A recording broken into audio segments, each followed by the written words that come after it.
In the world of supercars, names like Ferrari, Lamborghini, and McLaren evoked dreams of power and prestige. But behind the polished glass walls of GVE London, one of the UK's most talked-about supercar dealerships, a darker story has been unfolding. Over the past months, the company has faced mounting scrutiny, angry customers demanding their cars or their money back, and whispers of financial collapse. On social media, the face of the scandal became George Gehdu, the charismatic salesman often seen in viral videos showcasing rare hypercars. For many, he was GVE London. Yet, in reality, George was never the owner, never the man pulling the strings. The true figure behind GVE London is a man far less known to the public, David Rai.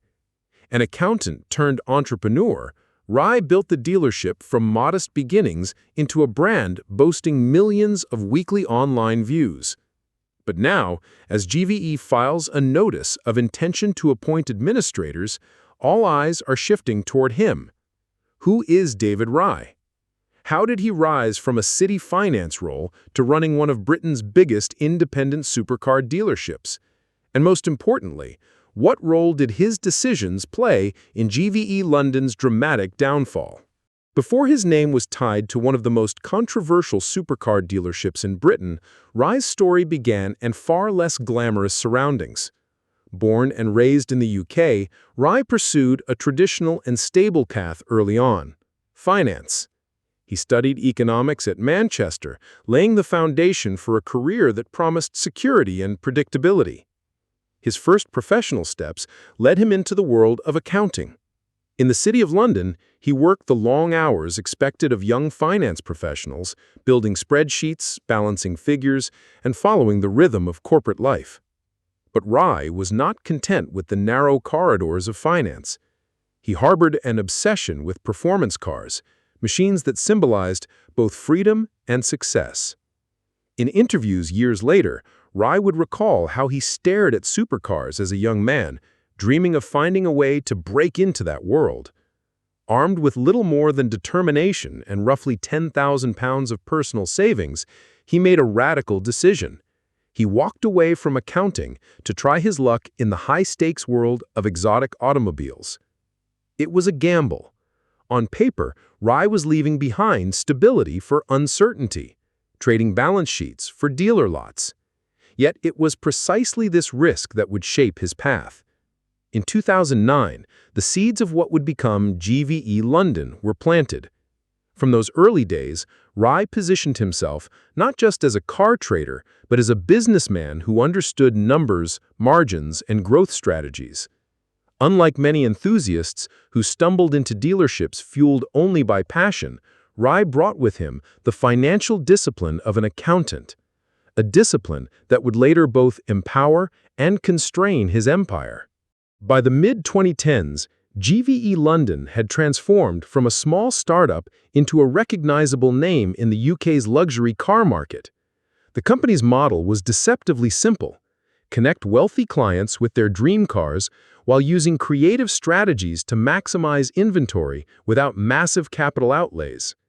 At the heart of this was the sale or return system. Under this arrangement, private owners placed their cars in GVE's showroom on consignment. GVE would market and attempt to sell the cars, taking a commission once a deal was completed. For the customers, it promised convenience and access to a wider pool of buyers. For GVE, it meant filling the showroom with exotic cars without having to purchase them outright. By some estimates, as much as 80% of GVE's inventory was tied to this consignment model. On the surface, it appeared brilliant. Rows of Lamborghinis, Ferraris, and McLarens lined up under bright lights, creating the aura of immense wealth and stability. Social media amplified this illusion. Viral clips and walkthroughs of the showroom generated millions of weekly views, bringing credibility and brand recognition that smaller dealers could only dream of. But behind the spotlight, one man remained the ultimate decision-maker: David Rai. While George Gehdu fronted the brand as its magnetic salesman, Rai was the sole director and controlling shareholder. Every legal filing, every strategic partnership, and every financial decision bore his name. He had designed the business to scale aggressively, prioritizing brand growth through social channels while relying heavily on the sale-or-return model to keep cars flowing. It was Rai's financial acumen that allowed GVE to rise quickly, but it was also this very structure that created vulnerability. The model demanded absolute trust between the dealership and car owners. A single crack in that trust, delayed payments, disputes over car ownership, or rumors of instability could unravel the entire operation. As long as confidence remained, GVE appeared unshakable. But when doubts began to spread, all eyes inevitably turned back to the man whose name appeared on the company's records, David Rai. On August 26, 2025, the company filed a Notice of Intention to Appoint Administrators, or NOI, a legal move designed to shield GVE temporarily from creditors while management sought a lifeline. For an independent supercar dealership that boasted millions of online views and a bustling showroom, the filing was a devastating signal. Something had gone terribly wrong behind the scenes. Almost immediately, stories began to emerge from frustrated customers. Many had placed their cars in GVE's care under the sale or return system, trusting the dealership to either sell the vehicles or return them promptly. Instead, some owners claimed their cars were locked in the showroom with little communication, while others alleged they had not received payment even after vehicles were sold. In the world of exotic cars, where single transactions can run into hundreds of thousands of pounds, these disputes quickly escalated into outrage. The media swarmed. Videos circulated online showing furious clients demanding their cars back, while automotive influencers dissected the situation in real time. The public face of the storm was initially George Gehdu, the salesman whose charm had once driven GVE's viral success. Yet George publicly distanced himself, stating clearly that he was neither a shareholder nor a director and had no control over financial decisions. That spotlight turned squarely onto the man at the top, David Rai. Complicating matters further were gaps in GVE's own financial filings.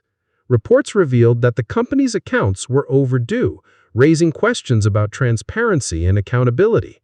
This lack of clarity fueled speculation. Was the business simply overextended, caught in a cash flow crunch, or was something more troubling happening within its operations? The answers remained elusive, but the optics were damning.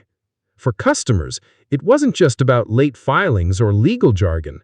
It was about trust shattered in the most public of ways. Cars worth fortunes sat trapped in limbo, their owners facing uncertainty. Each unanswered phone call, each vague reassurance deepened the sense that the empire David Rai had built was sliding into chaos. As the crisis intensified and customer anger grew louder, David Rai finally stepped out of the shadows. Until then, he had been a quiet figure, rarely the one speaking on camera, preferring to let the GVE brand and its high-energy salesman, George Gehdu, be the public face. But with the dealership now under legal protection and its reputation in tatters, Rai's silence could no longer hold. In carefully worded statements, Rai emphasized that GVE London was not finished. He revealed that the company was in advanced discussions with several investors about a potential sale and what he described as a strategic growth partnership. This, he argued, could stabilize the business, reassure customers, and pave the way for a stronger future. It was an attempt to signal that GVE's problems were not terminal, but instead part of a difficult restructuring process. Rai also pointed to GVE's strong brand presence, highlighting that the company's online platforms generated millions of weekly views and a loyal following. In his vision, this digital clout was an asset that could be leveraged to attract new partners. He portrayed himself not as a failing owner, but as a businessman seeking to safeguard a valuable enterprise in turbulent times. Yet for many, Rai's words rang hollow. Promises of investor talks did little to comfort owners who wanted their cars or money back immediately. His reassurances about the brand's online reach seemed tone-deaf to those standing outside the dealership demanding answers. The credibility of his leadership was on the line, and every day that passed without concrete solutions only deepened skepticism. As GVE London's troubles spilled into the public eye, the fallout spread beyond balance sheets and boardrooms. The most immediate impact fell on the people most closely tied to the dealership: the salesman who had become its online personality, the staff who kept its operations running, and the customers who had entrusted their prized vehicles to it in its care. For George Gehdu, the crisis was both personal and public. Having fronted countless promotional videos, George was widely assumed by outsiders to be the face and authority behind GVE.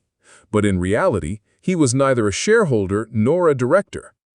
In a bid to protect himself and his family, George took to social media and the press to clarify that he held no ownership stake and had no influence over the company's financial decisions.